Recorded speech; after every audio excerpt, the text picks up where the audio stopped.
Good morning, everybody, and welcome to the Heritage Debate 2024. We're looking forward to a tremendous morning with people participating from right across the sector. Do use the chat function, many of you have done it already, to introduce yourselves to one another. It's really nice to see who we've got online with us this morning. So I'm Carol Souter, and it was my great pleasure to become the chair of the Heritage Alliance in July this year.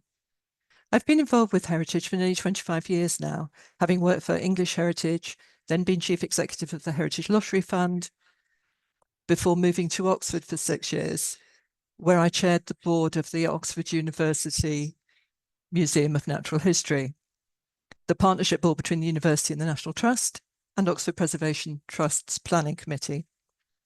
As well as chairing the Heritage Alliance, I also now chair Solgrave Manor Trust and the Fabric Advisory Committee of Salisbury Cathedral. So I have direct experience of organisations which have public, philanthropic and commercial sources of income. I'm a white woman in my late 60s with short blonde hair, dark rimmed glasses, and I'm wearing a brown linen top. The Heritage Alliance is the leading membership body covering the breadth of the heritage sector, with over 200 organisations in membership and over 7 million members between them.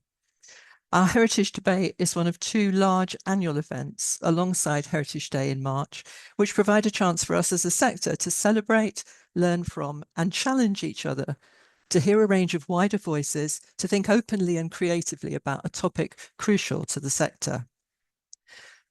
There's a lot to talk about this morning, and I'm hoping that everyone will take the opportunity to get engaged and to feel able to comment as the debate goes on. The event will be recorded and it will subsequently be shared online. So this year, our topic is balancing the books. How should the heritage sector be funded? Other than the obvious answer of better, we've decided to look at a whole range of ways of bringing in income to our sector. And we've asked our 3 speakers to put forward the case for 3 different arms of funding: public funding, private funding, and philanthropic funding. Now, we all know that our sector's funding models are complex, and many, if not most, organisations rely on all 3 arms of that funding trio. But today, we'll be exploring the risks and opportunities associated with the different sources of funding. If we rely on one source of funding as an organisation, obviously the risk of that being affected adversely is pretty extreme. But how do we decide what balance we want between the different arms of funding? Do we want to hope that philanthropy, as the government is very keen to encourage, will come forward and help support our organisations? Do we want to rely on public funding, which can have a degree of stability attached to it, at least in planning terms? Or do we want to really go for the private and the commercial aspect of things? Do we want to see if we can be more and more creative about how to bring in additional income from outside?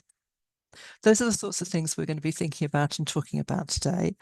And we're also going to be asking you to think about how you would like to see things working in your bit of the sector. We've got a Q&A function that's going to be open all during the webinar. So please do put in any questions that you'd like to ask, and we'll pick them up when we get to the Q&A session. There's also the opportunity to push questions up the list, up the priority list, by liking them. So if you see someone else ask a question that you think, yeah, that's absolutely crucial, please do your bit and like it, and it'll pop up higher in the list for me to pick up when we get to the Q&A part of the debate.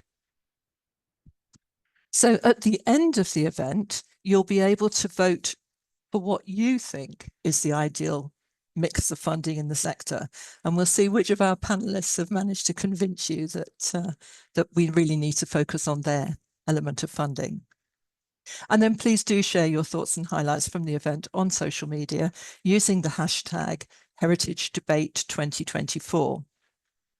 Now, before we begin, I'd like to thank Ecclesiastical Insurance Group for their generous sponsorship of this event over a number of years, and to the Architectural Heritage Fund and the Historic Environment Fund, who are also sponsoring this year. We'd like to begin by making a baseline assessment, if you like, of your thoughts about the way in which you'd like to see funding work. So we're going to ask you to use Menti. You've got the code on the screen there, to share your own views about what your organization's main source of income is at the moment. Just use one or two words. It doesn't have to be a great sentence or an exercise. It's completely anonymous, so we're not going to be coming back to you and saying, what do you mean it's that percentage or the other percentage? And don't worry about being too exact. Let's just get the conversation started by starting to see what you feel at the moment is your balance of funding. Now, this is going to be very exciting because for a moment, this screen is going to move around all over the place as you all put in your answers and we see where it goes. Pretty colours as well. Well done, team. Okay, so this is moving around very interestingly. And thank you so much for doing this. It makes such a difference to be able to get a view at the beginning of a process of what's really important to people. And I know our panelists will be interested to see what your current experience is before they get into talking through their own perspectives. It's looking to me as if government's starting to settle down pretty solidly in the middle there. Yeah. Commercial moving around a bit. So let's see what we've got at the moment. It seems to me that we're looking at a moving picture. Government, memberships coming through fairly solidly. So I'm thinking that probably most people have some membership income in there somewhere. Trusts and foundations and grant funding, obviously. We obviously haven't rigged this because we didn't know who was coming and who was going to be there, but actually this is balancing out very nicely between certainly at the moment government and philanthropy. I think membership would count as a sort of private approach. This is what we're bringing in income for, and commercial income is now settling down quite solidly, just under donations alongside visitor income, maybe. Okay. I'm just seeing if I can pick out any rather unusual ones here, but I think volunteer work, just really interesting to pick that up because obviously what we tend not to do unless we're applying for grants is attempt to cost up the benefit of volunteers, hours and so on. But it's usually a very important part of what makes it possible for our organizations to function. How are we doing? Okay. I'm going to give it a moment or two more.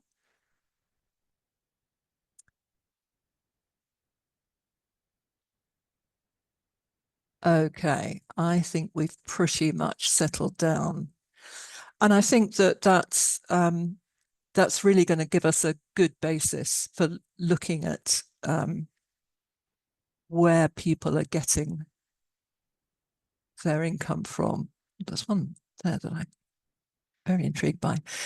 Interestingly, of course, the Heritage Lottery Fund pops up there, and you'll all know that yesterday was the 30th anniversary of lottery funding for our sector, and a huge amount of money has gone in to projects, and that's perhaps something that we might talk about later on during the session, the extent to which funding comes with strings attached for projects, whether it's supporting basic operations, which we all know can be a real challenge. Okay, I think I'm going to suggest that we pause there with that as our baseline.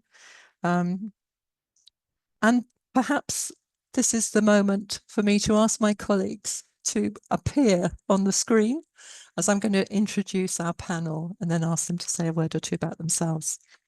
So we're extremely fortunate today because we've got some of the real experts with us and people with real experience of coming at funding from different aspects.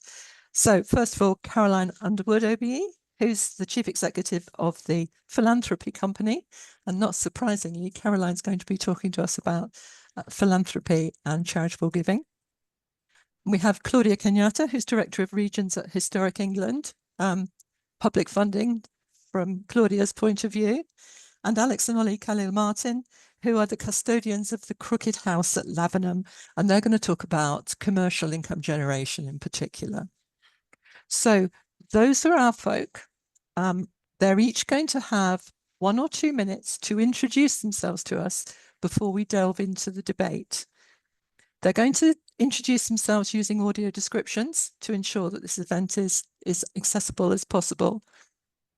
And I'm going to start in a different order than the introductions. Claudia, I'm going to ask you to start first, please, if you would. No problem. Thanks, Carol. And hi, everybody. It's really nice to be here, and thank you for inviting me. My name's Claudia Kenyatta, and I'm Regions Director at Historic England. And I'm a midlife brown woman. Today, I am wearing a navy blue top with gold buttons, and I'm sitting in our Historic England offices in front of a very nice picture of the Willis Building in Ipswich, Norman Foster, Grade 1 listed. Just say a little bit about Historic England. For those of you who don't know us as an organisation, we are the government's heritage advisor. We advocate for heritage and the positive impact that heritage can have for people, for places, and for communities. We provide advice to central government, to local government, to the sector, and to the public, including advice on heritage within the planning system. We designate nationally important heritage, so that's listing buildings, scheduling ancient monuments, designating and registering parks, gardens and battlefields. And we are one of the heritage funders in England, not the largest, but a significant one. And I'll leave it there and hand over to our next speaker. Thank you very much, Claudia. Caroline, may I ask you to introduce yourself, please? Thank you, and hi everyone. It's great to be here and great to see so many friends and contacts popping up in the chat list. I'm Caroline Underwood, and I run Philanthropy Company, as Carol said. And essentially, I've dedicated my whole professional life to working to connect people with money with organizations that need money. So nowadays, I work with families, I work with family offices to help stimulate their giving. And we also work with the arts, culture, education, charity, and of course, heritage. So it's great to be here. Thank you. I've been working in philanthropy and fundraising for about 30 years. I'm joining you from chilly Oxford, and I've gone for a kind of wintry business jacket in green, just to give you some context. And just to say that this is very exciting to be here, and it's great to bring these funding themes together. So looking forward very much to the debate. Thank you. Thanks, Caroline. Alex and Ollie, over to you. Hello, everyone. I am Alex, and this is Ollie Khalil-Martin, and we're also known as the Crooked Men. We are the current custodians of the Crooked House, which is in Lavenham in Suffolk. Our individual pronouns are he, him, and we are both white men in our 30s. However, we usually, as you can see in the image here, are dressed in our favourite Tudor attire, but today we've come in slightly more casual clothing. We didn't want to show up our fellow panellists here. Lots of people say we sound the same, but you can actually differentiate us by our hair, because Alex has much longer, more luscious locks, and I, Ollie, have short, darker hair and glasses. And in terms of a bit of background about the Crooked House, it is our home, hopefully for life is very much the plan. We've been there for about 3 years. And the Crooked House was built in 1395 and is said to be the inspiration for the Old English nursery rhyme, "There was a crooked man," which is why today it is home to 2 crooked men. And we share the house and its 600-year story through a number of immersive experiences, including our award-winning black tie dinners and our theatrical house tour, alongside Crooked House inspired gifts and merchandise. Thank you very much, guys. And for those of us who haven't been, that's a brilliant sales pitch for the Crooked House. We're all going to be queuing up. So you've now seen our panelists.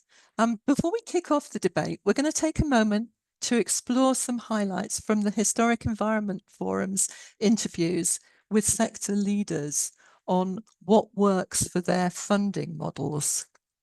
So we're going to take a look at some of their key reflections and some of the key case studies that they've looked at. I'm really grateful for those organisations who provided a case study this year. They're all on the web page on the digital programme. So the ones that we don't use now, we'll be able to you'll be able to come back to and look at in more detail. So we're just going to call up the page and be able to show you some of the interviews and the key points that were made. Thank you, team. So just take a little moment, please, to have a look at these, have a think about what messages might resonate with you and whether there are any points that the various leaders are making that you think, it's quite surprised by that, or that you want to pick up in your questions.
Okay, thank you, folks. I hope everyone had a chance to read through and take in the main points from those presentations.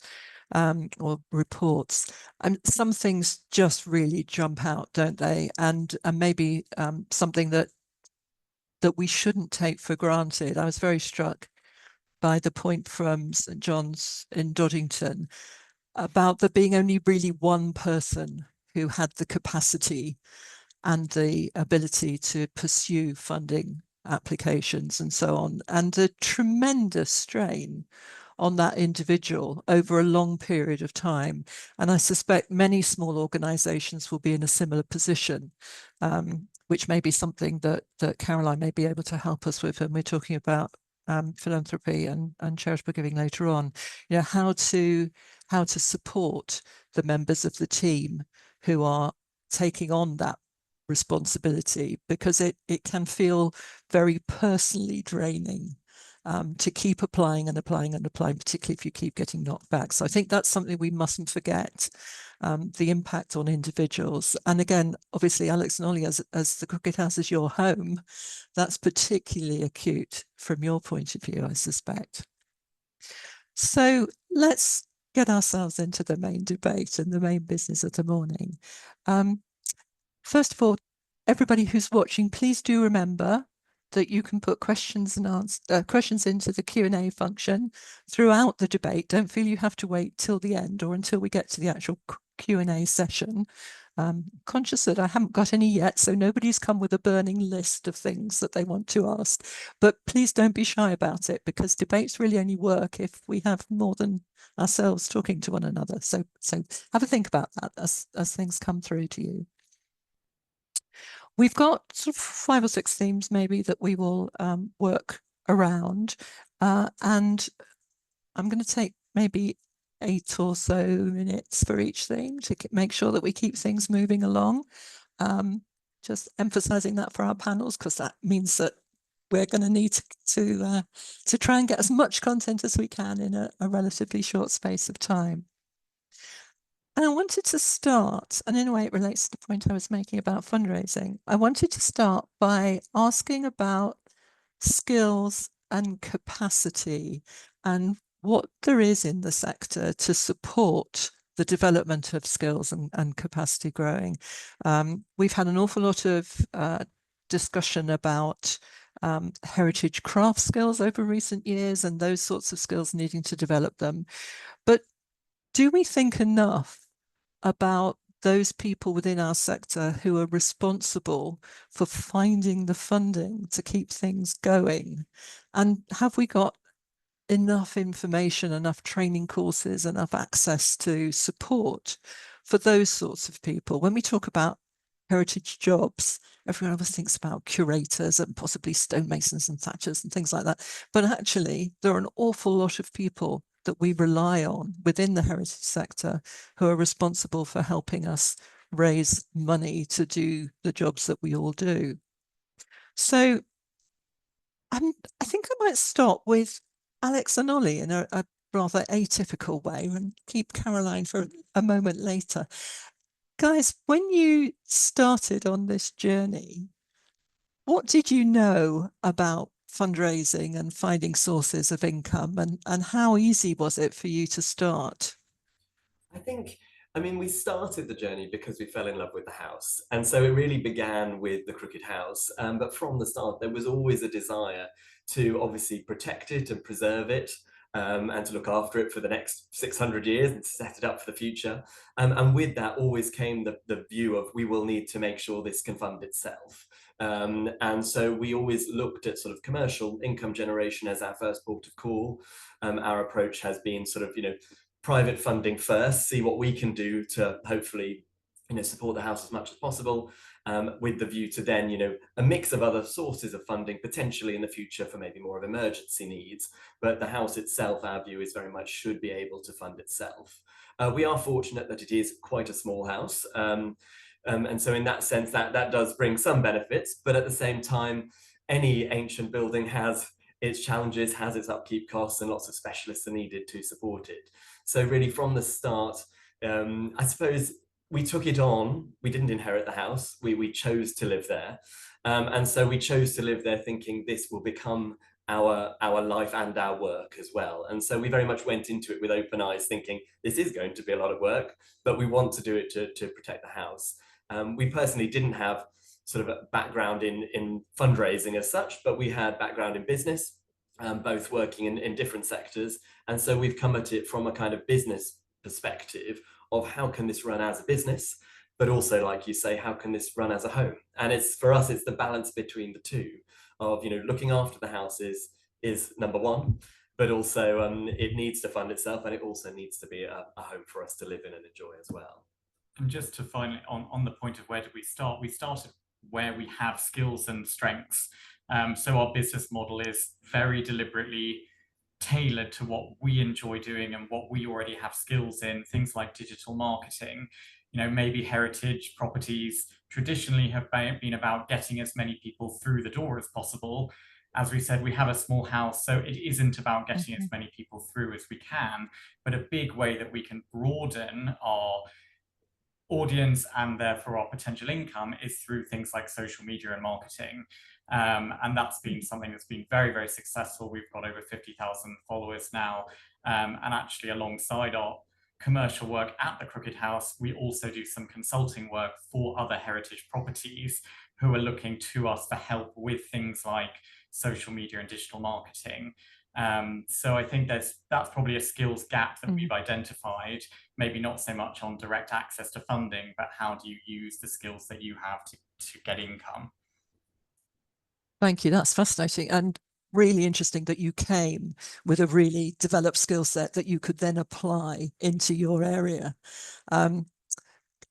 Claudia, any observations from your point of view about the sorts of folk that Historic England works with, and whether there's more need for skills and support there? Yeah, absolutely. I think just a couple of kind of reflections on sort of where we are, particularly where we are for the sector coming out of the pandemic. So I think all of the survey work that the Alliance and the Forum and others have done just shows us that as a sector, heritage is sort of less resilient than it was pre-COVID, and that there are a couple of areas where heritage organisations feel really concerned that they don't have access to the skills and to the capabilities and to the support that they require. And as you said, Carol, obviously some of those are critically important heritage skills, but there's also a big chunk of sort of business development skills, particularly, and I'm sure Caroline will talk about this, particularly around sort of fundraising and philanthropy, where heritage organisations feel that they not only sort of don't have access to those skills, but also don't know how to access them. And I think, and we've heard some of this already from Alex and Ollie, and in your intro, there's also that sense that the way that funding and the sort of quite a complex web of funding is currently delivered is time consuming and exhausting, and sort of exhausting not only in the applications, but also in the management of those relationships and all of the monitoring and evaluation and communication that goes around it. So I think we've got really good evidence, is what I would say, that the heritage sector has some really key issues around fundraising that it's saying it needs help with. And I think the question then is, how do funders respond in an effective way? And I think that there are a couple of things just to sort of flag, and which I'm sure people who are taking part in the call today will have thoughts on. I think one of them is about each funder in this complex funding picture just being really clear about where their funding adds value in the process. So sort of clarity of how different heritage funders work together. So as an example, at Historic England, we've been looking at our own grants and looking at evidence and doing a lot of stakeholder consultation to really ask, where do our grants, which are not in general large grants, where do they add most value? And the really clear message that we've had back from grant recipients is that we are really helpful as an early first funder. So we help to give confidence to other funders. We can help to de-risk complex projects by coming in at an early stage with relatively low levels of funding. And that also, interestingly for us, that the money that we can provide is only and perhaps not even the most important part of the picture. And actually it is the skills and advice and the accessibility of those skills and advice among sort of HE staff who are quite well networked across England, quite well embedded in place, that is just as valuable to heritage organisations as the funding itself. So that's been a really helpful and interesting bit of feedback for us, because it's helped us think about next year when we're embarking on some significant reform of our own grants, and how do we target them and communicate that more effectively. So from next summer, we'll be rolling out some quite significant changes to our grants programme, aiming to really pull out the fact that that's where we think we add value, and to make the process of applying for those smaller grants more accessible. So we'll have a new sort of digital front end for our grants, and sort of lots of processes that make it easy. So for us as a funder, that's been a really interesting exercise, to be really clear and crisp about where we think we fit into what's quite a complicated funding picture. And I think that's a process that all funders are currently thinking through. Thanks, Claudia. That's really helpful. So, Caroline, I'm going to come to you, and I'm going to ask you if you also have a word, if you've had any experience of this, of the extent to which funders are willing to fund fundraisers, because that's a question that's been asked in the Q&A. And I think I want to come back later on to the question of how funders are most effective working together. But Caroline, how does it seem to you as you advise organisations and donors? Yeah, I mean, I wish I had. I feel like I'm slightly set up to offer an easy solution, which I'm afraid we know there is none. You know, ta-da! No, I'm afraid I don't have that. But a couple of things. One is that I was very struck as well by, I think it's Celia at St John's Church, saying, you didn't say this, Celia, but a sort of, I'm exhausted, this is relentless, and just to acknowledge that fundraising it's very lonely. And the reason it's lonely, and you know, I've been doing it all my life, is that you get a lot of knockbacks, of course. And I want to say something about how to reduce those knockbacks. But the other thing to say is that, as you've alluded to, fundraising is never just about the fundraiser. Although we do need more capacity. Fundraising is about the boards, your colleagues, everybody understanding what is involved in putting a major grant application together, or putting inviting philanthropists to support you. So that's an area for development. But I think the key point here is that there is a desperate need for capacity building in fundraising. There are some incredible fundraisers around, but there is a huge shortage of them. And there is more and more competition in the sector. So I would absolutely advocate for, and there are some discussions, as Claudia says, about capacity building and, of course, core costs. There are some funders who will fund core costs. However, the principles remain the same, that you need to be very mindful of the story you're telling, the impact you're achieving, your business planning. So the sort of, whether you're applying for core costs or project costs, there are some kind of key skills needed. I just want to mention a couple of things. There are things coming up in the chat asking for where you can get advice. There's the Heritage Trust Network, there's Arts Council, there's the Institute of Fundraising. I also want to mention, and thank you to Ecclesiastical for sponsoring this, I want to mention the Church Fundraising Hub that we actually developed with Ecclesiastical, which is an incredibly useful online resource for churches in starting their fundraising. So some green shoots of hope, but yes, more capacity building is needed.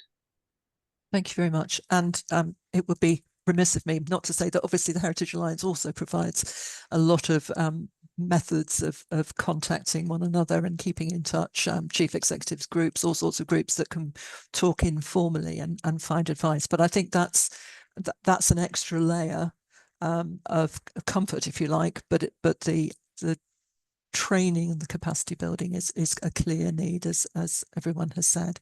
Okay, well, let me take us into the next area to think about, which comes out very nicely, actually, Caroline, from something you said, which is about competition versus collaboration. We all know that there's a limited amount of money available. There's less room in the market in some places, varies from area to area. I think that it's very easy to get very focused on a particular project that your organization wants to do and just go straight for that. And when I was at the lottery, one of the things that I became really very focused on was asking people to look around them and see what else was in the area. My classic example is the small market town with a library, a tiny theatre, a little museum, and all of them think that they need a cafe and an education space and so on and so forth, which may be the case. But what's your view, folks, about how easy it is to work with others to push forward your application for funding and so on? Is it something you think about? Is it something you'd like people to think about? Or is it inevitable that actually people will be looking for funding for one project that's key to them? Claudia, do you see any of this coming through, people working together?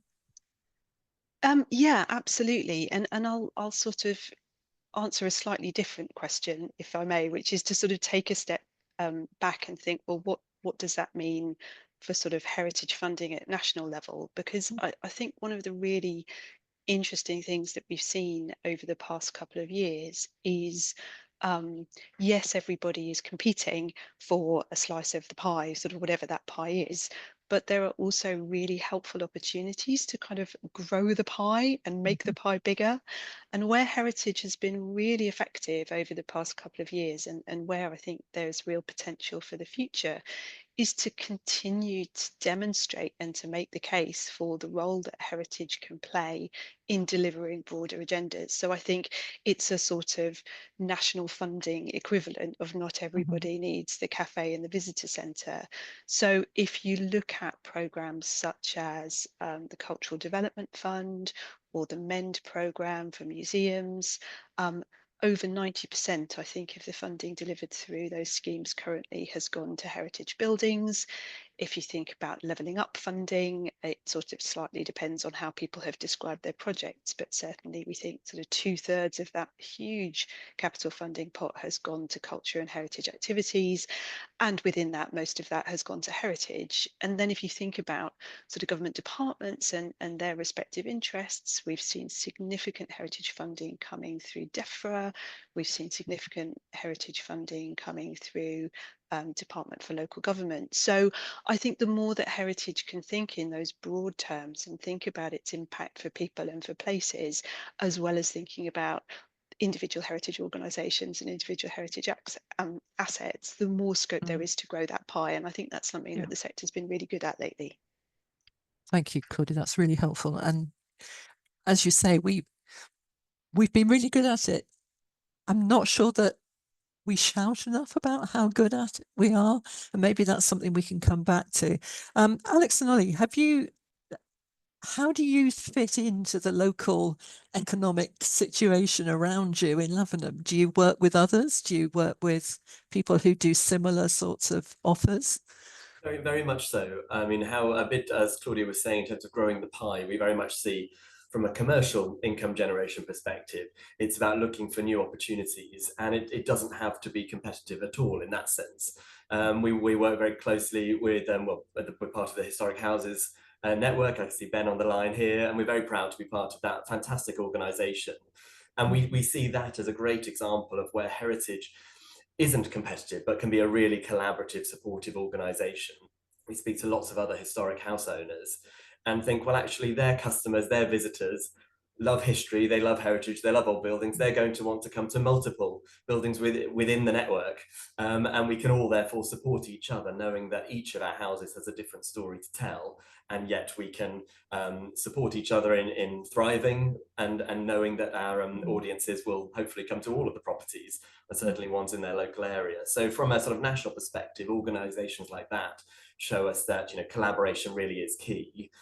Then looking locally, as you ask, we very much see the Crooked House at the heart of the community in Lavenham, and we try and make sure everything we do has a broader benefit for the community commercially. So we have partnerships with local hotels and restaurants, so that when our guests come to our events, they will stay in local hotels, they will shop in the local independent shops. All of our merchandise, or at least a vast majority of it, is made locally using local suppliers and local businesses. All of the food and drink is locally sourced from local farms, the local butchers, local vineyards. So we're very lucky to have a really sort of talented and creative network of businesses and producers around us that can help our business thrive, but also our business helps support theirs as well. So like you say, in terms of growing the pie, lots of different organizations and businesses can benefit by working closely together. And we also see, from a collaboration perspective, it allows us to move, I suppose, sort of more broadly than just the heritage sector, and to take the heritage sector into new spaces. Where we are limited in having a smaller property that can't take hundreds of thousands of people through it every year, we have to look at other ways that we can engage those hundreds of thousands of people. And so by partnering with other businesses, organizations across the UK, we find ways of allowing us to reach more people, but also to sort of creatively support other organizations. And just to give you an example of that, you know, right now we're doing a collaboration with Good Flowers, London's finest florist on Charlotte Street. And so they have a whole Christmas window display all about the Crooked House, and we're doing a partnership with them to have all our merchandise in their shop, and they've also helped to decorate our house. You know, that's moving a heritage property in a village into central London, and into a different space. They're, you know, they're a florist, so they have a different customer base, and so that's a really great example of how we're thinking more widely than just the heritage sector when we're collaborating with others to reach new audiences. That's a brilliant example. Thank you, Caroline. I saw you nodding furiously at that sort of partnership working. Yes, I was thinking I wanted to come at this from a different angle, which is that of private philanthropists. What has been happening recently, and what there is now more attention being given to, is what you might call place-based philanthropy. It's sort of obvious, isn't it? People want support where they live and work, very much to Alex and Ollie's point.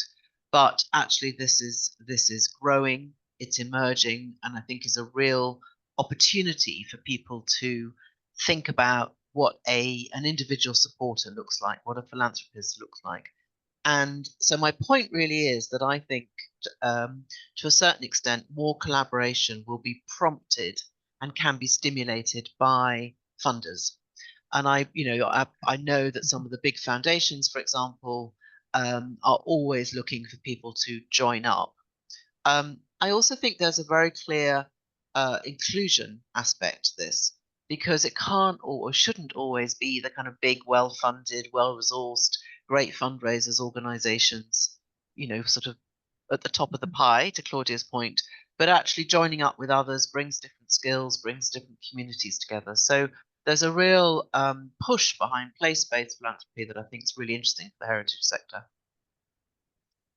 I think that's a really interesting thought, and it absolutely plays back to what Claudia was talking about in terms of where government will be looking at things as well. And as we have more devolution on the cards, you know, that focus of the place will be increasingly important, I think, and enables a more holistic approach to thinking about funding in a given area. So I think that really takes us into a very interesting area about equality and ethics, and what's the right way of going about this. You know, should all types of heritage have access to all types of funding? Should public, I'm just putting it out there, should publicly owned buildings be going for private philanthropy and private charity when perhaps other organizations that don't have that sort of public underpinning are very much in need of it? And then the tensions between private and public funding. Anushka, just picking up your question, how can funding models make sure that we don't lose sight of ethical principles? A whole big debate of itself here about who you accept money from and what your fundraising policy is.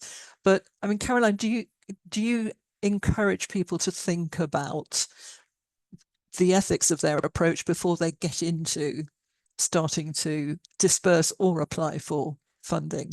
on both Yes, I sides? mean, I would very much say that every organisation accepting any gifts, by which I mean donations, should have a donor acceptance policy, even if it's a light touch piece, because it's reputations are the most precious things that people have, and aligning yourself with somebody who doesn't fit your values can impact on your reputation. So, just in a really practical sense, I absolutely say that you should have a donor acceptance policy.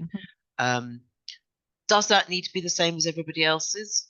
No. And we've seen some really interesting examples in the sector with the British Museum, and somebody's just put Sacklers in the chat. This is a massive area that we could spend a morning on, but at its simplest, I would say you do need to think about it. If you're going down the private philanthropy route, you need to think about it even more, and you do need to have some kind of agreed policy and approach. Yeah, thank you. Claudia, anything you wanted to add to that?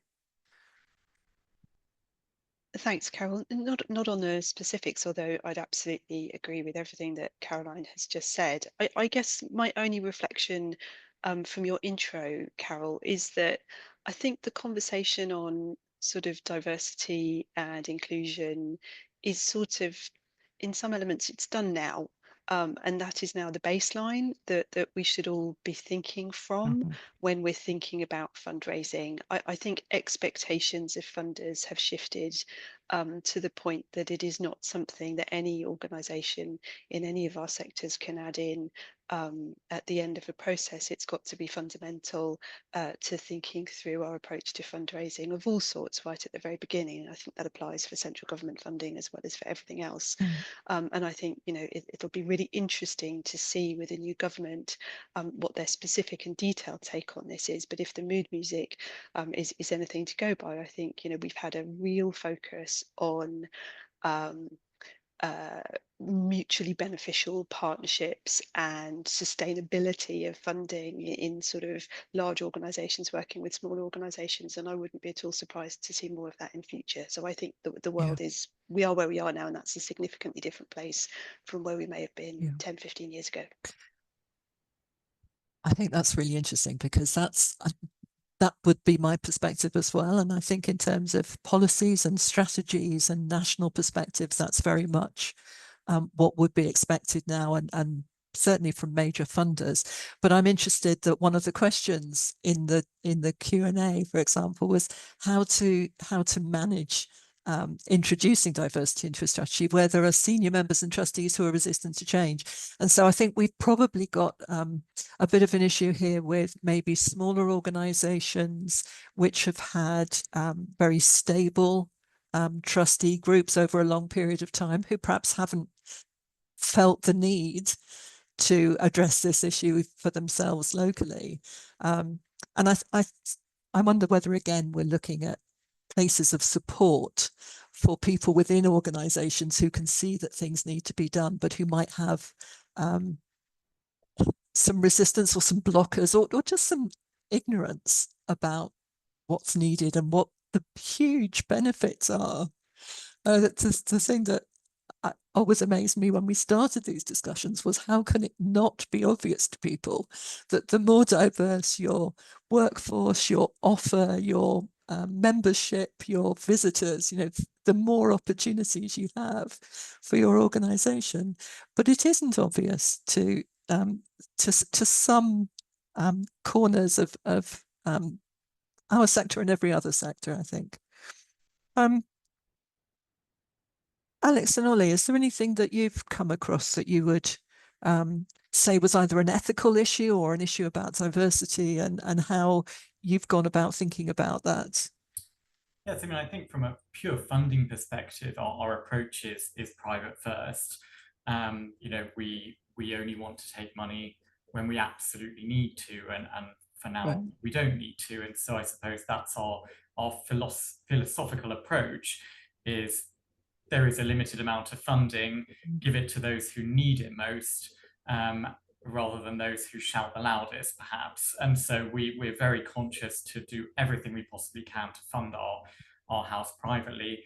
But there may be cases in the future where we do need extra help, whether it's an unexpected emergency in the house or something like that.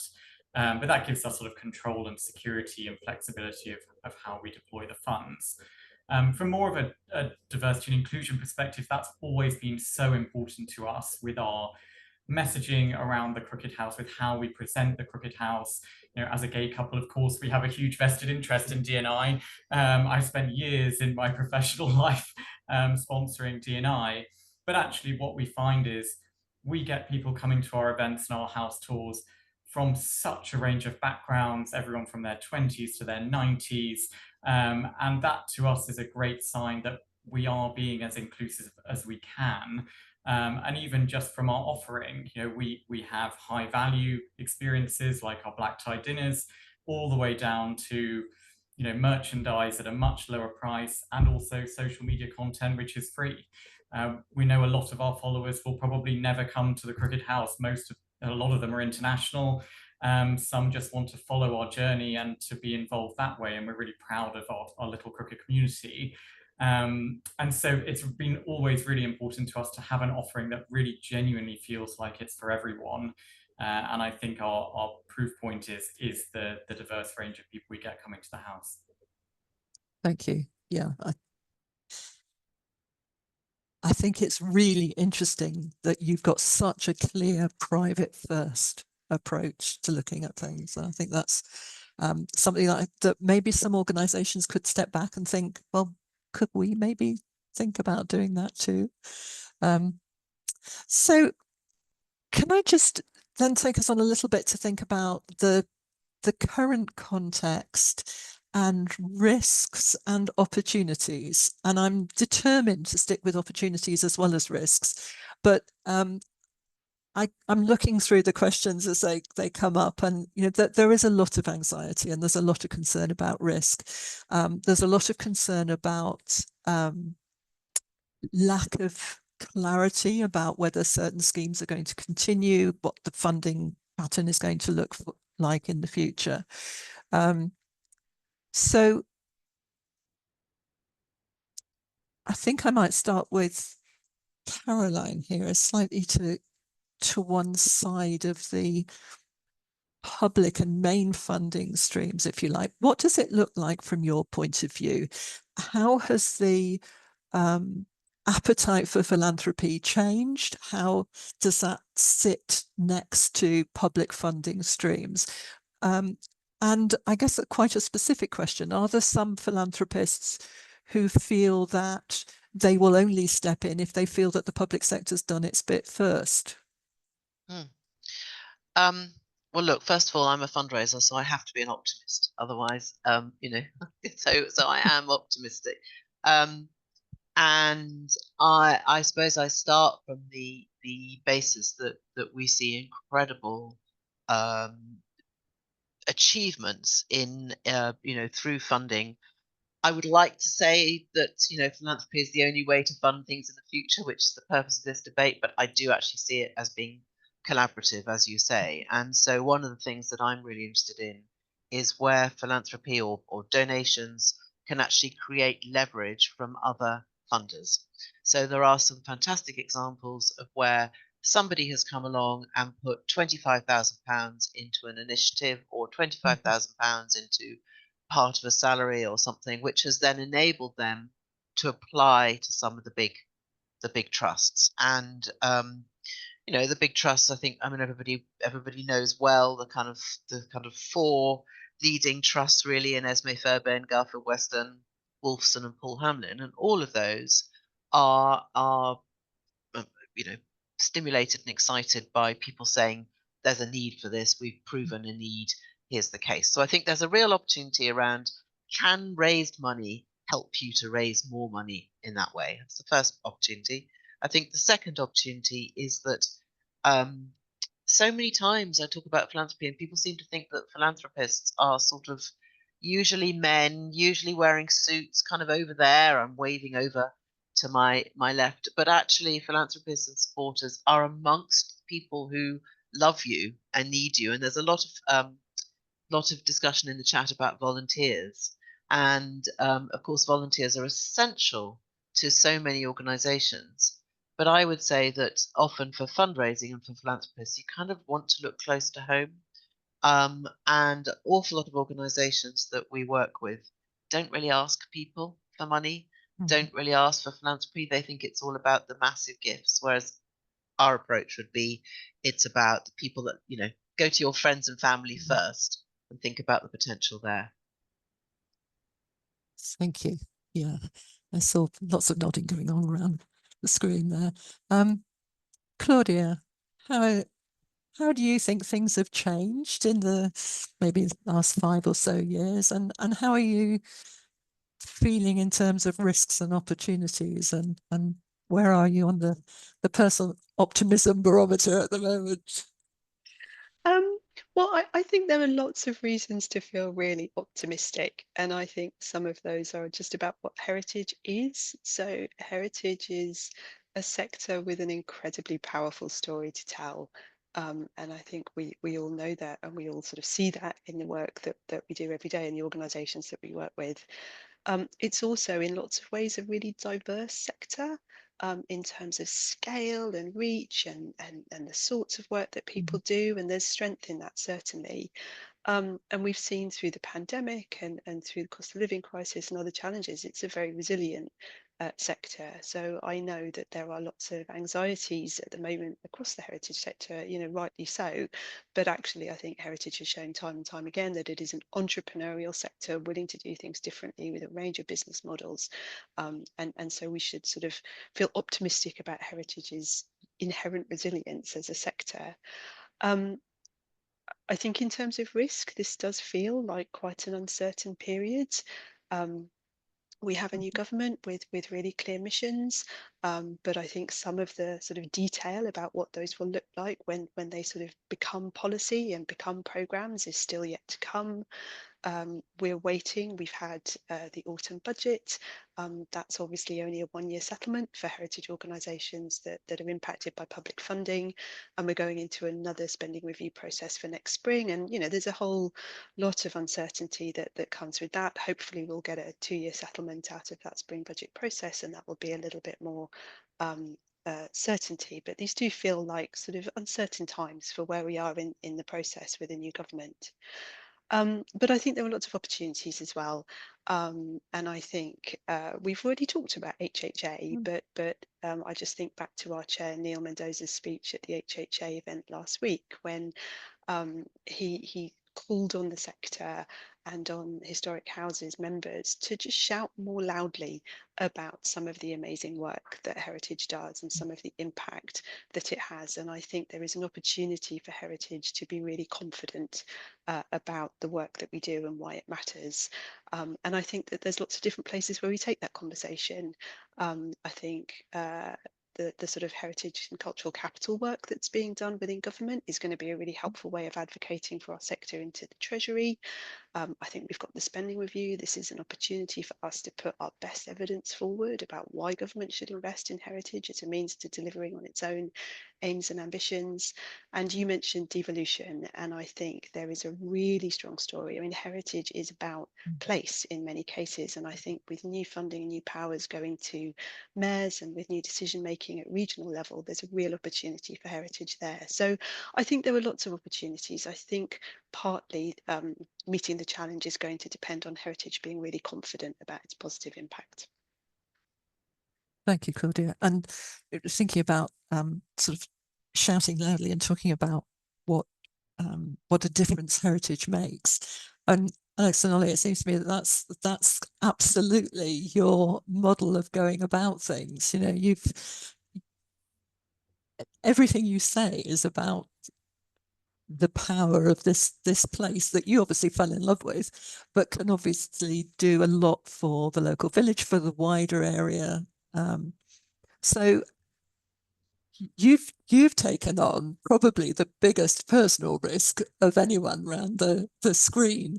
How does it feel from your point of view? Does it feel more or less risky? Are you more or less optimistic than when you first jumped with both feet into this new world? I think, I mean, we're natural optimists, and we believe it's all going to be wonderful. But that doesn't mean that we're not sort of, you know, aware of the challenges that we will face along the journey. I think in terms of how we've planned the business, we've tried to minimize the risks as much as is possible in terms of pre-planning. So things like our events and experiences, we pre-sell all those tickets. It isn't a case of turn up on the day. It is for us about booking in advance. Lots of our events sell out about 6 months in advance. So in a way, the funds are in to fund the event as such. So it sort of works forward in that sense.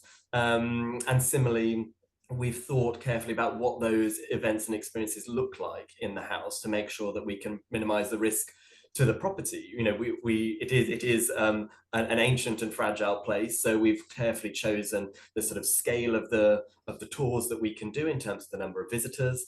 We have some very strict rules that we enforce before people come in, which kind of scares people a bit when they come in, but it does make people, I suppose, see the importance of heritage and how it really does need to be protected and how seriously we take that, even though we do it in quite a fun and sort of tongue-in-cheek way. And I think as Claudia and Caroline have both said, the sort of innovation and sort of entrepreneurial approach is crucial to all of this. We're always looking for new ways that we can be engaging people and new ways that we can be supporting the Crooked House. A couple of weeks ago, we won the High Street Innovation Award, which we were delighted to get. But also it shows that, you know, the High Street and the location that we are in is, as in a broader picture, changing. How people are coming to different towns and high streets is different. They're looking for different experiences in those spaces. And so being aware of those wider consumer national trends that are going on and thinking, how can we work with that to enhance what we can offer to people is again a way of minimizing risks and not being caught out by those trends when it's too late, sort of preempting them. And I think being flexible and always adapting what we offer. Currently we have, you know, the clear offer in terms of the immersive experiences, but we know that that will change over the next 30, 40 years as consumer desires change and as we change what we want to do with it as well. So I think being very open to how things change is crucial to sort of really minimizing those risks and maximizing all the opportunities that come our way. I think that's really interesting because one of the things that I guess the sector is now much more flexible about than it was is how it engages with technology as it develops. And we've all had that experience of going to a relatively early adopter place where none of the tech actually works after the first 2 or 3 years because it was all so complicated and no one knew how to change the bulbs. And I think that is much more sophisticated now. I think we are better at those things, but it is moving so fast that it's going to be quite a challenge, particularly if you've made a big investment in the first place. And you guys are obviously thinking very carefully about that. I think the other thing that I was really struck by what you said was almost a throwaway line about winning an award. And I guess quite often you have to be in it or at least nominated to win it. And I wonder whether all of our sector are perhaps not necessarily always looking for that opportunity to say, oh, could we apply for this award or could we apply for that award? You know, we're a museum or a house or whatever, could we apply for a high street award? Of course we could. So I think there are perhaps some things there that, again, sort of mutual support and advice might be helpful in raising profile a bit. There's lots and lots of questions coming in, so we're not going to be short of things to talk about later on. But before we get to a couple of our presentations, one final question. I'm going to ask each of you on your areas this time, rather than asking you to answer for everybody else. But is there one measure that you think would help stimulate funding in your particular area? So Caroline, I'll come to you first with and ask about philanthropy, Claudia, public funding, and Alex and Ollie about commercial and private opportunities. Is the one thing that you've thought for ages, if we could only get that changed, that would make such a difference? Have I talked long enough for you to have a moment to think about that, Caroline? Karen, you go first. Yep. So at the moment, philanthropy across the UK is about 1% of in terms of the measure of giving. There could be a real push, and there are discussions with the new government about this to grow it to 2%. couldn't the heritage sector be a big part of that? So that's my kind of proposition. What is the one thing that is needed? I mean, there are all sorts of different things, but I do think this point about capacity building is really important. I think that not only the heritage sector, but the fundraising sector is extraordinarily collaborative and open and sharing about information. So more collaboration. It would be, I mean, I said I was an optimist, but obviously, I'm not naive. The cost of living crisis is a massive pressure on people, and you are competing for funds, which charities, trying to feed families are also competing for. So increased competition. So you need to think about how to make your story stand out. So there's my kind of macro, grow to 2%, and then my micro, 3 practical suggestions. Does that help? Great, thank you. Interesting that you didn't come straight in with a request for a tax break, and I think that's very interesting because one of the trusts that I chair, we have a lot of support from America, and we spend quite a lot of time explaining to our American supporters that the tax position in Britain is really very different. And we found it very helpful to go through that explanation, actually, because otherwise it may look sometimes as if we're not being as generous, if you like, as a country. But I wonder whether there's, I was just struck, Caroline, because so often it's the first thing that people say. And you were much more in there and practical about what could be done in the short term, which I think is really helpful.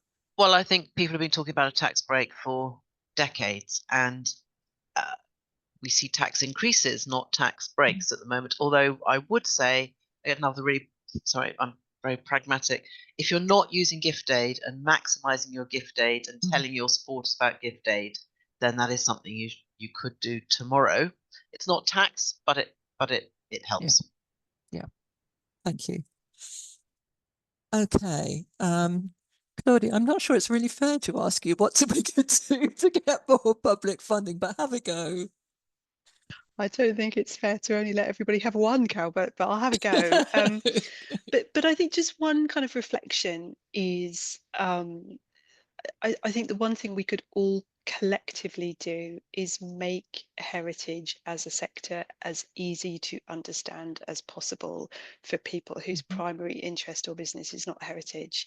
And I think where we do that, where we talk about heritage and heritage organisations in terms that others can understand, we unlock interest, focus, change, funding. And just sort of picking up on Caroline's excellent example, there's a couple of practical things that we're currently thinking about that might help to do that. So we're starting a project focused on mapping the heritage sector, which is just thinking about whether we could describe heritage not in terms of types of historic asset, but in terms of what it does and what it delivers. Can we find the right language that gets us onto the sort of interest list of people who don't think that heritage is currently anything to do with them? And if we could crack that, I think we would unlock a huge amount of advocacy and support for our sector. Thank you. So, Alex and Ollie, other than doing exactly what you two do, what is the one thing that would really make a difference to people in your position, with a private first approach? I think it's actually very similar to what Claudia was saying in terms of it's about the perception probably of heritage. And also, is there something we can do to get people to engage with heritage at the earliest possible opportunity? Whether that's something on with the school curriculum, or making sure that visits to heritage assets, properties, whatever you want to call them, so that people are comfortable with heritage from a really early age and see heritage as part of their broader sort of leisure activity programs. So you might go to the cinema, you might go to a historic house. Seeing us as part of a wider cultural program, I think, rather than its own separate sector, I think would be fantastic, because so many of our guests come because they love an experience, they love a dinner party. It happens to be in a heritage asset, but what they're coming for is an immersive party. And so finding those ways to engage people, I think, and the profile and the richness of the heritage sector I think is probably the thing that would help private enterprises like ours. That's really helpful, thank you. And something that absolutely everyone could agree on, because if you can get people to just come, then we can provide the experience, then we can show people what we've got to offer and so on. That's really helpful, thank you. Okay, thank you so much. Those were really great, helpful, insightful answers. If you've got questions for the panelists that have come up, please keep sending them through. There are lots already in the Q&A, and it's going to be challenging to get through all of them. We'll have a little look at how we can bring them together after a while. As I said earlier, you can also bring questions up the list by liking. So we'll be looking for those that have got lots of likes. But we're now going to have a little interlude when we have presentations from our sponsors, and our corporate partners, Ecclesiastical, have conducted some research on financial risk and the risks facing heritage organisations, which they're going to share with us. And Laura Carter, who is a great friend of the Heritage Alliance, and I'm sure many of those on the call today, is going to talk us through. So Laura, can I hand over to you to present the results of the research? Absolutely. That would be great. Lovely, thank you, Carol. Good afternoon, everyone, and thank you for inviting me to being here today and being involved. My name is Laura Carter. I'm the Customer Segment Director for Ecclesiastical Insurance. And my pronouns are she, her. I'm a white woman in my 40s with shoulder-length brown hair. And if the sun wasn't so bright in London today, you would have seen the monument for the Fire of London over my shoulder. But unfortunately, you have got a big TV screen. I'm wearing a pink top and a black jacket, and I'm delighted to be able to speak to you today. So before I start moving through the slides, I just wanted to set some context with regards to the research that we've done that Carol touched on. So we commissioned new research in 2024. It's really looking at the main issues that heritage organisations are facing, along with the impact of the cost of living. And just to give you a bit of background, the research was carried out on our behalf by a consultancy called FWD, with over 100 heritage organisations from the built property part of the sector. This is internal research that we undertake annually, and it will be shared with the Heritage Alliance afterwards for the support that they give within the sector. And one final point I just thought was crucial to raise is that this research was actually conducted between June to September of this year. So it was ahead of the autumn budget, which ultimately may have had an impact on the findings if it was conducted today. So I will start moving through slides. If it would let me move. There we go. First slide. So just to let me take you through the research, really I just wanted to touch on the first 5 top issues and concerns that came through. So the main concern amongst the heritage organisations continues to be increasing costs. 84% of organisations surveyed answered with this as a concern, increasing from 81% back in 2023. The next 2 main areas were maintaining and repairing of buildings and diversification to attract more visitors. Interestingly, diversification to attract more visitors has actually had quite a sharp jump up in comparison to 2023, when it was actually sitting there at 44%. Personally, I would suspect this is a way of actually trying to increase revenue to help with those increasing costs. And finally, to make up the rest of the top 5, the next 2 are the impact of cost of living on visitor numbers and climate change.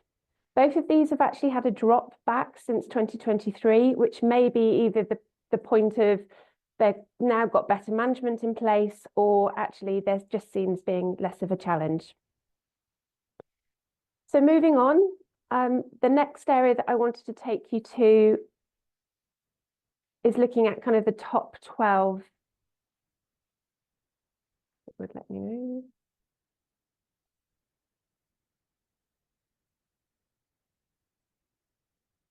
Sorry, it's looking at the top 12 areas that have been impacted over the last 12 months.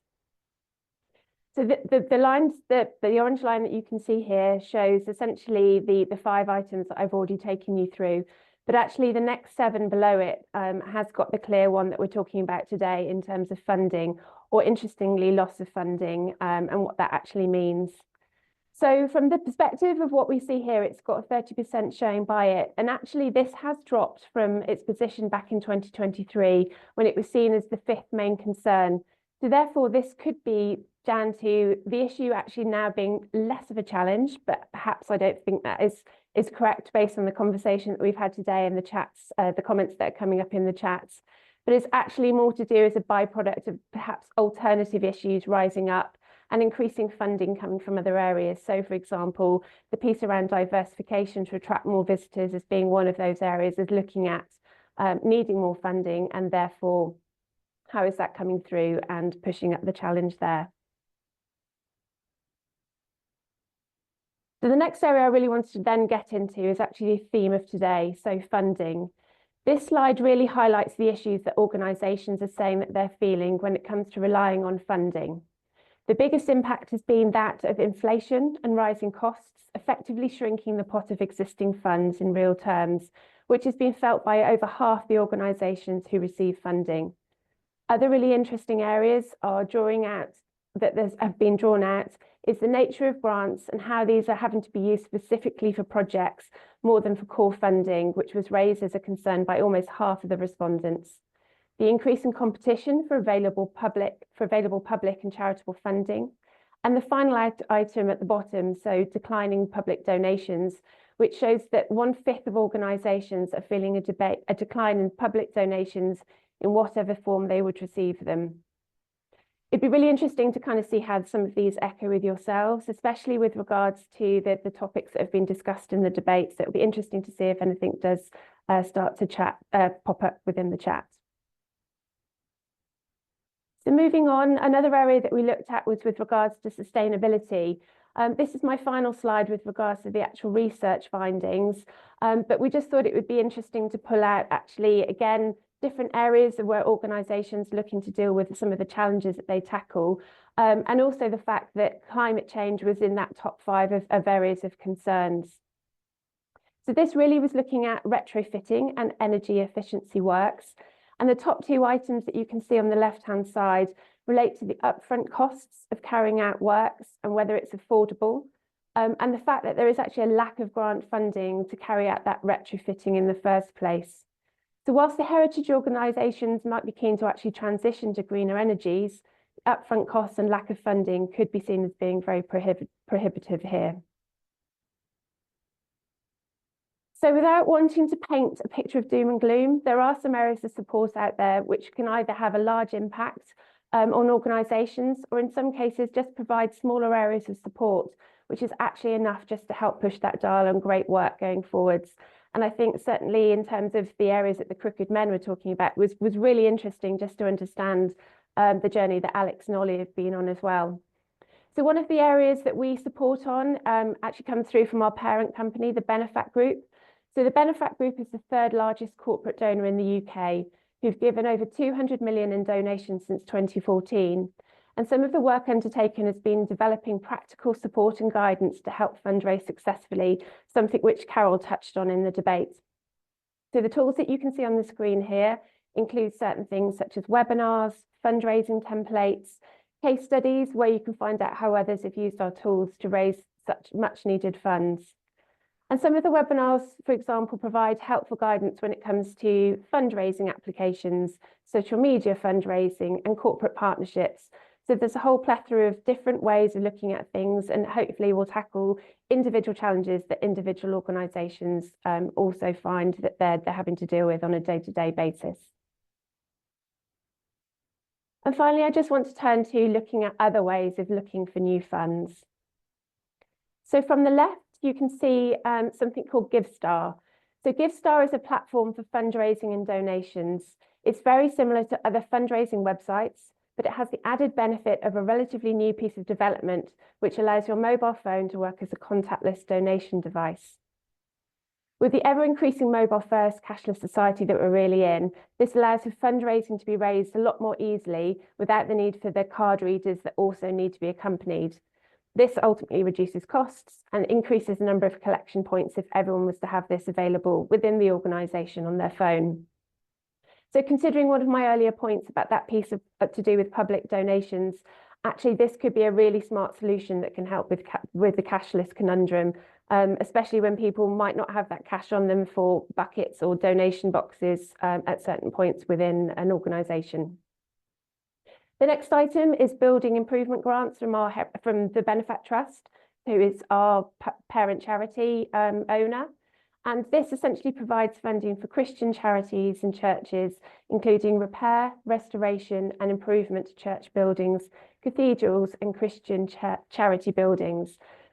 And the areas that it really touches on is with regards to grants that can support with one-off costs, such as one-off repairs, minor capital works or energy efficiency or renewable measures.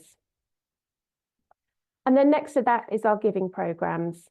So if I've mentioned right at the start, our parent company, the Benefit Group, is uniquely placed to give all of our available profits to charities and good causes.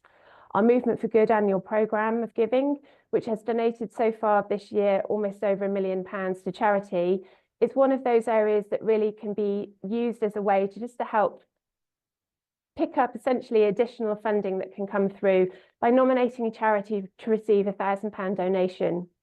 Separately, we also have a large grants programme which runs each year with the ability to use the funds there for core costs, not just for project costs. And you'll see with the snowflake picture on the right-hand side, we've now entered our big annual prize draw called 12 Days of Giving. This is a set of draws that runs up until Christmas. So please do take a chance just to pop onto the website. I think the links have been appearing in the chat as I've been talking. So please do take a chance just to have a look and nominate a charity of your choice for them to be able to have been for the chance of receiving a £1,000 donation. It literally just does take 1 minute to do it. So please do take the chance to continue to complete it. That's really everything that I wanted to take you through today. I hope you found the research findings informative. And I'd just like to say thank you. And I think I'll be handing back to Carol. You will. Thank you, Laura. That was really interesting and useful. And I love the way that you end with positive things that people can do, because obviously there is some concern about the current state of funding. But, you know, it's always good to think about practical things. And I think Gift and things like that are really useful opportunities for people to pick up on. I'm conscious there's a brilliant conversation going on in the chat. I keep seeing little comments pop up. So well done, everybody, for talking to one another as you go. This is great. And we're also getting more questions coming through on the Q&A for later on. But before we go into the Q&A, I'm going to introduce our next speaker. And Stephen Anderson is going to talk to us about Valley Heritage, and some of his insights on alternative funding opportunities. And the really good news is that both Laura and Stephen will be with us for the Q&A session as well. So if anything burning strikes you that you want to ask them in particular, you can do so. So Stephen, can I hand over to you, please? Absolutely. Thanks, Carol. And good afternoon, everyone. I'm Stephen Anderson. I'll be talking about social investment and a little bit of Valley Heritage's experience. I'm the chair of Valley Heritage. I'm a director of Buttress Architects, and I'm also a consultant for the National Lottery Heritage Fund. My pronouns are he, him. I'm a white man in my late 40s with a greying beard, glasses, not a great deal of hair. I'm wearing a blue jumper today, and as I'm sat in Buttress's studio, of course, I've got some slightly enigmatic architectural sketches in my background. So let's see if we can get these slides moving.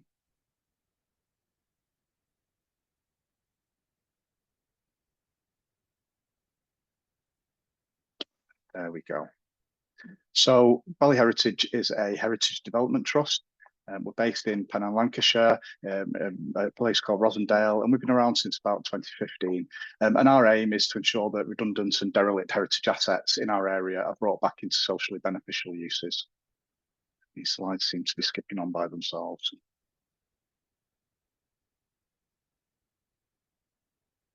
There we go. So firstly, what is social investment? A really good definition from Good Finance, which is it's the use of repayable finance to help an organisation achieve a social purpose. Charities and social enterprises can use repayable finance to help them increase their impact on society, for example, by growing the business, providing working capital for contract delivery, or buying assets. And it comes in two main forms, which are debt and equity. Debt comes principally in the form of loans.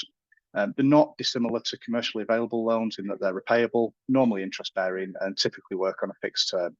However, the key difference is that they're designed to produce social impact. Social investors are interested in more than a commercial return.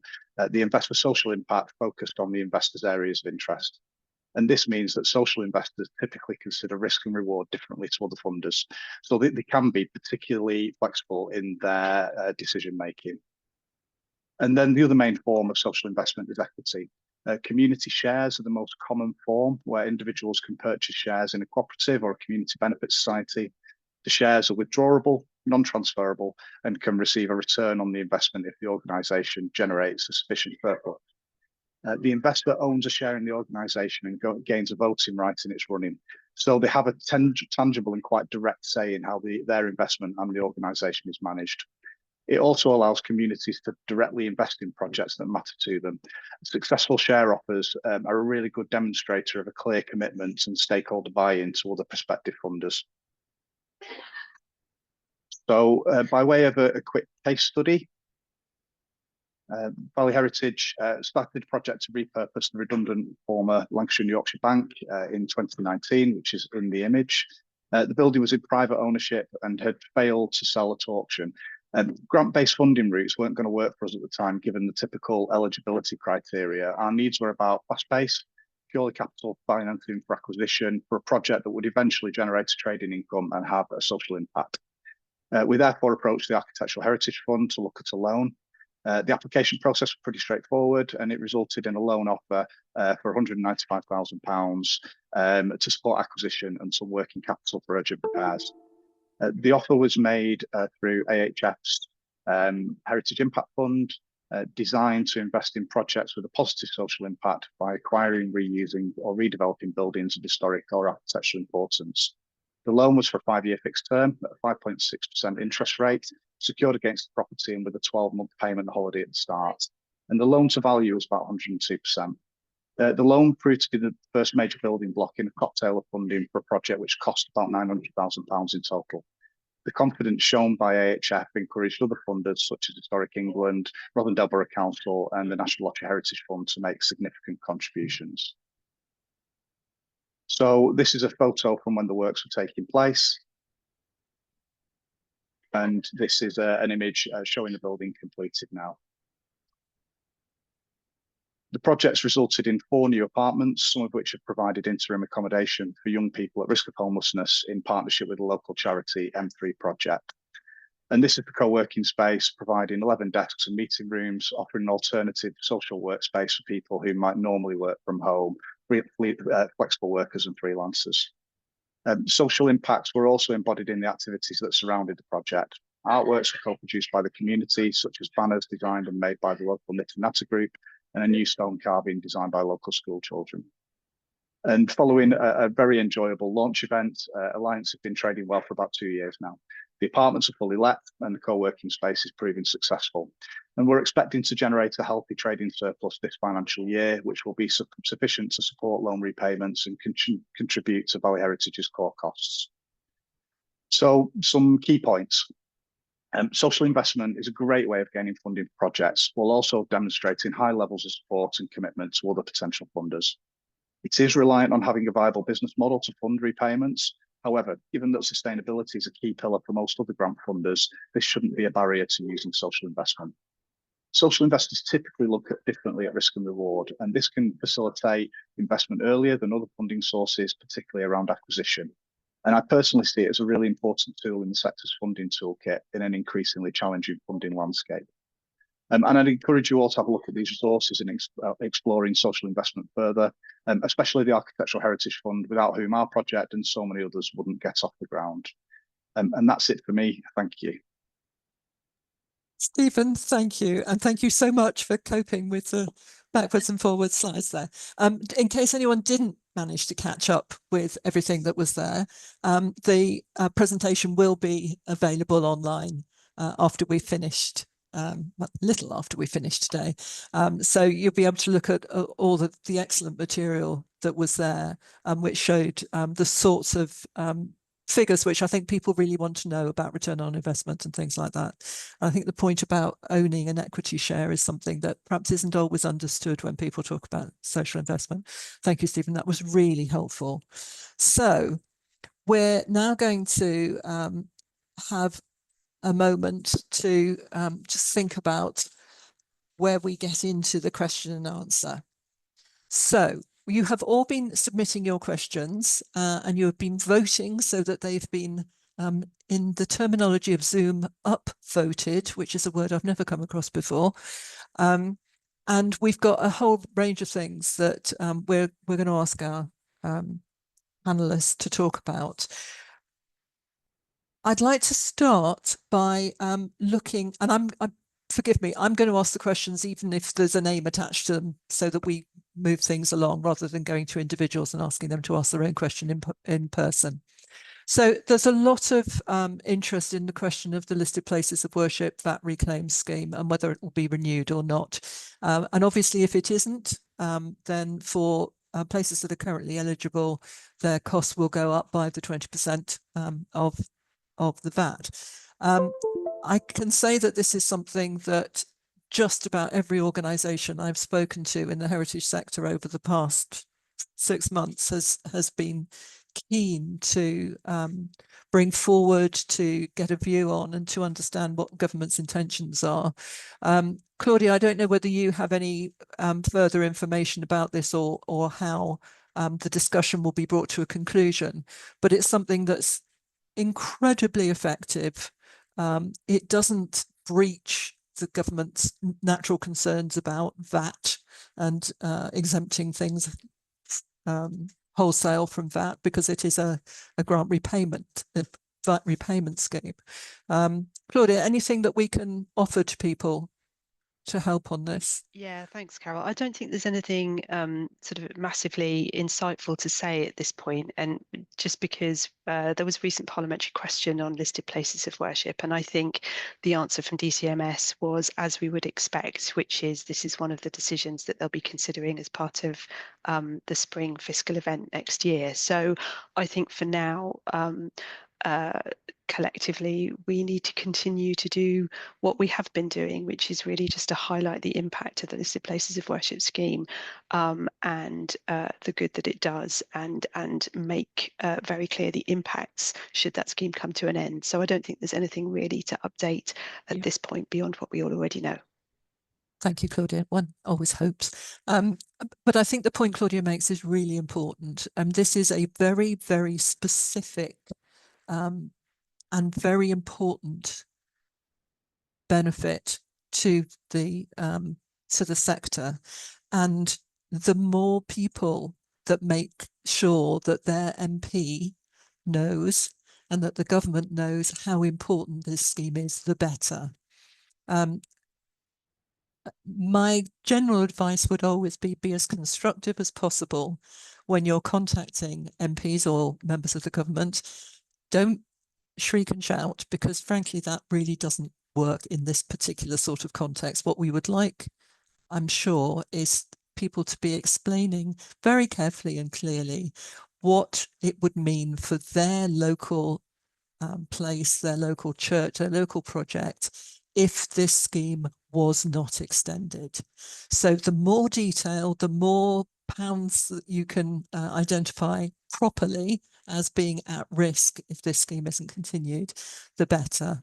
So please do take that as an action point if it's of any impact to you at all.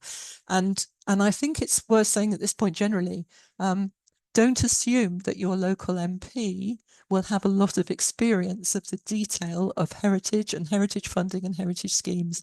Many, many, many MPs are completely new to Parliament. They won't have had an opportunity to know about this. And unless you tell them, they may not know. And that applies to quite a lot of things we've talked about today, I think. Next question is about relationship management. Who are the people we should be relating to? How can we best manage the relationships? How can we make sure that I'm paraphrasing here, but how can we make sure we don't just drop the ball and forget to keep in touch with the people that are most supportive of us and most helpful? Rather obviously, I'm going to start with Caroline, because I suspect you see this as a risk on a number of occasions. Do you know what we're really bad at as a sector, as a country? And that's saying thank you. I suspect it's because we're all like so focused on the next thing, but actually we're pretty bad at saying thank you to people. I'm not saying all of the people on this are, because I'm sure some of you are fantastic at appreciating volunteers and donations. But that stewardship question is really important. What practically can I advise? I think that what is really important is that every organization has a list of your top, say, 20 key influencers, key funders. Everybody should know what that list is. Everybody on your board should know. And those sort of top 20, you kind of refresh and think about how you can steward and thank them. The other thing which I would say is that with what we see a lot working with organizations is that quite naturally, most organizations are really reticent about sharing problems with supporters and funders. Quite a lot of museums and others feel that you need to kind of hide internal problems. And actually, of course, that's really important in reputation terms, but for your closest funders, for the mature funders, for the intelligent funders and some of the public sector ones, we would usually counsel, not on everything, but we would usually counsel to share those problems before they become a problem. So that would be my advice. I think that's great. Thank you. And that's two top tips there. Make sure everyone knows who your top supporters are, and having thought about it, share issues and concerns as they arise. And I would echo that absolutely. There's nothing worse as a supporter than having a cheery conversation with somebody about an organisation you support, only to be told, well, didn't you know that they're going to have to close the cafe or close something or other? You feel stupid, and nobody wants to feel stupid, particularly if they feel that they are a supporter of an organisation. Thank you, Caroline. That was great. Anything otherwise about relationship management? Alex and Ollie have talked quite a bit about it already in terms of local support and networks, and are obviously doing it really well. Any key tip from you two about how you manage that? I'd probably say it's like you say, it's about involving people and creating a bit of a community around your organization of supporters, and asking their ideas for things and making them feel part of it, rather than you're running it all and they're just there watching. Actually bring them into some of your decision making, and make them feel like their opinions matter, because they do. Everyone can have great ideas, and if you know that they're interested in what you're doing, reach out to them and involve them.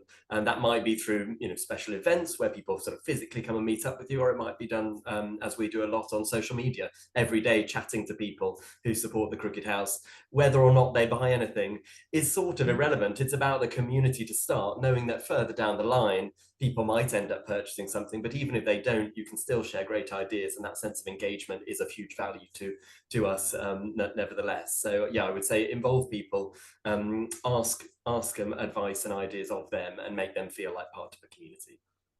Great, thank you. Claudia, how does Historic England like to be kept in touch if you're dealing with folk? I think one of the things that Historic England has, which is incredibly helpful, is a really good network of extremely local staff. Because of our role in the planning system, actually one of the things that is useful to us, but that is also incredibly useful for DCMS and for government departments is the intelligence that we have from chatting to organisations and to individuals within the sector on the ground. And that intelligence and that feedback absolutely does get used. So I think from Historic England's perspective, it's an ask out to the heritage sector to remain in contact and in conversation with HE, because we do have the ability to reflect that intelligence back at the right time and in the right way. There's lots of different ways that we are planning to try and make that data and intelligence gathering a little bit more robust, and we'll see some of those rolled out next year. But even on quite an informal level, some of that intelligence then can turn into a case study, a ministerial visit, an MP engagement. And we found that, as you say, there's often not a lot of awareness out there about heritage, and that's all really helpful material for helping to build that understanding and that awareness. And so just reflecting on the Cultural Recovery Fund coming out of COVID, some of the really helpful data that we had there was about surveys and collecting sort of national level data. Some of it was about being able to understand what that looked like in real life, in real places for real organisations. So I think just continue to speak to Historic England, and as we are a relatively well networked organisation, hopefully that's not too difficult to do. Thank you. Stephen or Laura, is there anything you'd like to add to that? Stephen? If I may, I think there's something interesting about how it works the other way around from Claudia's comments as well. What we found is that because we've got, let's call it boots on the ground, that are kind of hyper local, and we've got relationships with some of our key stakeholders, we've actually been able to introduce our MP to Historic England, to National Orchard Heritage Fund, to Architectural Heritage Fund. And as a relatively new MP, he's valuing gaining those relationships. And there's a kind of a mutual benefit to all of the parties involved in Valley Heritage having been able to kind of make those introductions. So that kind of those relationships, and the fact that our kind of major funders have got the kind of call it humility perhaps to kind of engage in those conversations at those grassroots levels and kind of take the advice and the contact and the network the other way, we find extraordinarily valuable. Thanks, Stephen. That's a really good point. And Laura, I think if I may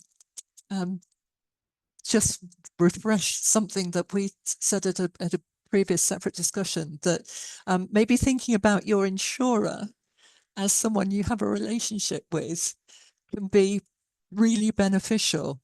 Did you want to say a word about that? Yeah, no, definitely. And I think I suppose the piece around the insurance is always kind of that, you know, it's part of the process of everything that people look at. But actually, when it comes to certain projects and things that might be being undertaken, for example, if there's project works or development works that are being done, actually having the insurer in early to kind of help with that sort of architectural piece to kind of say, okay, well, this is what we want to do architecturally, or any kind of contract works or anything that's going on. But actually having that kind of conversation with the insurer means that what can be done right at the start means that it's not something that's building up for a problem in the future that might mean we've done something from an architectural perspective, but actually from an insurance perspective, it's going to then incur more costs. So it's just having those conversations early and thinking about that sort of at that start point, as opposed to at the end of the journey once it's all done. Thanks, Laura. And I think that's sort of a general message, isn't it? That yeah, if you think that there's something that's going to be quite fundamental or make a big change to the physical fabric or the structure of your organization or whatever, just talk to the people that are close to you, and you might get some unexpected responses and some really helpful advice that will help you avoid stepping off an unfortunate cliff. Really helpful. Thank you. I'm conscious of time, but I'm going to try and get 2 quick questions in if I can. I think we've talked a little bit about the extent to which funders are willing to fund fundraisers. And I think that may be something where we need to be working hard to educate funders and make sure that funders do realise that money doesn't just actually fall into people's laps without an effort. And again, I think the big funders understand that, but perhaps some of the smaller funders sometimes hope that things will come without that sort of cost attached. There's a question about the impact on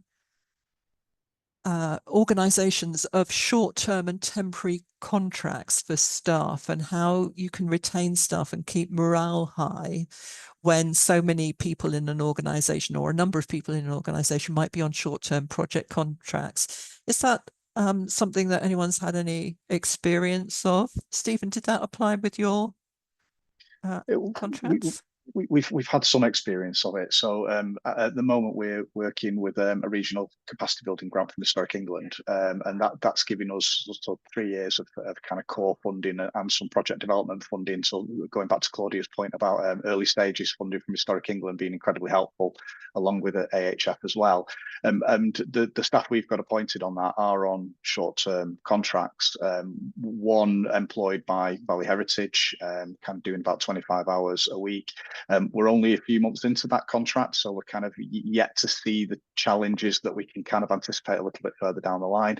And the other one, very helpfully, we've been able to bring in on a secondment from our local authority. So her employment will be kind of continuous beyond this role. So we've kind of avoided that cliff edge of the end of the contract with our secondment. But I think what we're kind of anticipating is that as we get towards maybe 6 months from the end of the funding, our employee is going to be looking for other work. Her focus will naturally and quite rightly shift to what's next. And we will lose some effectiveness organisationally as a result of that, and it's going to be very, very difficult to manage. And I'm not sure what the answer is. I just know that it's coming, and that's probably as much as I can say about it at the moment.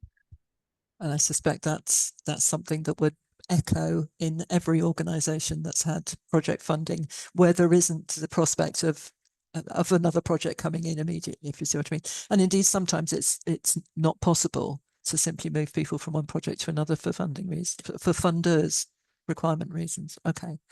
I'm about to ask you all to come to your closing statements. So I'm giving you a little bit of notice, and I'm going to stick this with the main panelists unless Stephen or Laura have something that they're burning to say.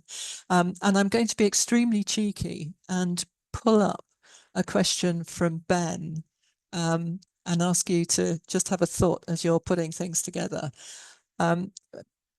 There's a question about whether, sorry, let me give the background. Next year is the 75th anniversary of the Gowers Report from 1950, which of course nobody remembers because we're all far too young to even think about that, which recommended that private ownership was the best way to protect significant historic houses and advocated inheritance tax reliefs, which obviously were then the subject of change in the recent budget, which has worried a lot of private owners. So the question was whether it's time for a new Gowers type inquiry into funding for heritage. And given that we've been talking about funding for heritage all morning, as you think about your closing statements, panelists, you might want to think about whether there is there a need for a whole look at the funding of heritage, or are we actually in a position to piece together what we've got and live with the mosaic that we've got at the moment without the need to maybe pull it up by the roots and have another look? I think I'm going to start with Claudia, if that's all right. Thanks, Carol. Okay, and thank you, Ben, for the question. I think the genuine answer is that what we've got and what we've talked about a lot today is some really good insight and evidence into what is going on with heritage, both in terms of the capacity and the capability of the sector, external opportunities, external risk, and a sort of horizon scan to see some of the things that might be coming down the track. And as we've talked about, some of that is risk and some of it is opportunity. I guess this is my personal view, but instinctively, I am always more keen on sort of incremental reform than big moments, but others will have a different view. But I think that the sort of challenge at the heart of it, and it doesn't sort of really matter how you do it, is given that we've got this evidence base, given that we know what the issues are, what is the response from, speaking for my sector, from national heritage bodies going to be? We've talked about the fact that heritage is a really innovative sector. So what are the innovative ideas and what are the areas where we want to see change and reform? Now, we can do that big bang or we can do it incremental, but I think my big takeaway is some change is probably going to be needed to ensure that heritage as a sector is ready for whatever's coming next, and sort of doing things the way that we've always done them doesn't really feel to me like a place of safety. So I don't really mind about the mechanism, but now feels like the time to think about innovation and big questions. Thank you, Claudia. That's a great summary of many of the things we've been talking about, I think. Caroline, what stands out for you, and what should we be doing about philanthropy? So a couple of thoughts. I mean, I think what's come through this, and something I would absolutely underscore myself, is that organizations that can be flexible, adaptable, and indeed collaborative are the ones that are going to survive a pretty tough climate, which, that's a rather generalist statement, but I think it's very true in the heritage sector. I think there's a real asset that we haven't touched on that the heritage sector has that needs to be amplified, which is about storytelling. And maybe that's a topic for another discussion, but there's a real strength and an asset there. And the reason I'm talking about that is because without telling stories, people don't know what to fund, how to fund. And I suppose the third point I'd make, perhaps controversially and perhaps slightly counter the proposition from Ben, is it that heritage needs to be more porous, a bit less, this is our lane, a bit more in the Alex and Ollie, we're part of this place and we're part of community approach, so that actually it's more inclusive in the broadest sense, and less walls, more involvement. Thank you, Caroline.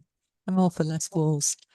Alex and Ollie, what would you say after this hour, and what would be your take on whether we need a radical look or whether we can be incremental and porous? It's a brilliant word. To use that a lot. Yeah, absolutely. I mean, I think as we said throughout, we would advocate for a private first approach wherever possible. So the funds that are available are always going to those who need them most. And it seems likely that a mix of funding sources is probably appropriate for almost all of us. And I think we would absolutely agree with that. From our perspective, I think we'd say take inspiration from other sectors, look outside heritage and really lean in to the entrepreneurial spirit of heritage, which has always had to change and adapt. First and foremost, the Crooked House is our treasured home for life, but we see it also as a property, but also as a brand.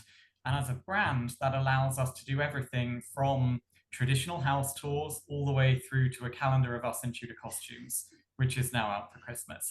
So once you build a story and a brand, to Caroline's point about storytelling, actually that can really help to expand your horizon as a heritage property.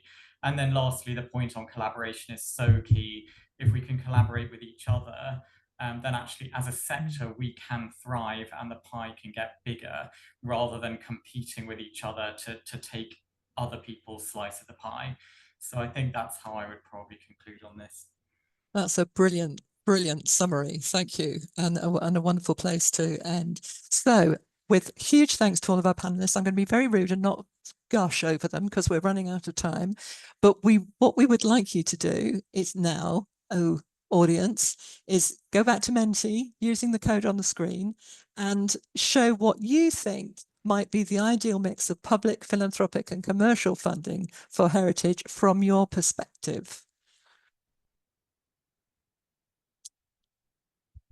And I'm sure this is one where the bars are going to go in and out and up and down and change places and colour and things as you all vote. Yes. There's always a moment when one wonders whether it's going to work, but it's obviously working because things are moving around. Okay, I'm going to keep talking as you vote because we're getting very close to the end. And so I want to get some of my thanks in now while you carry on voting, please. First of all, thank you so much to our panelists who've given a huge amount of time and effort to prepare, to be here, to talk so clearly about their particular element of the funding package. Thank you to all of you who've joined us. It's a big chunk of time and you've been incredibly engaged. We've had so many questions and things coming through. I've been really grateful. What we would like you to do is to keep in touch. We will have materials up online very shortly. We will have opportunities for you to look at our event page exhibitors, for example, who've been helping support us with ideas. Do look at the event page for more resources on funding opportunities.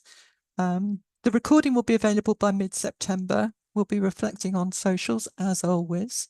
So do use the hashtag Heritage Debate 2024.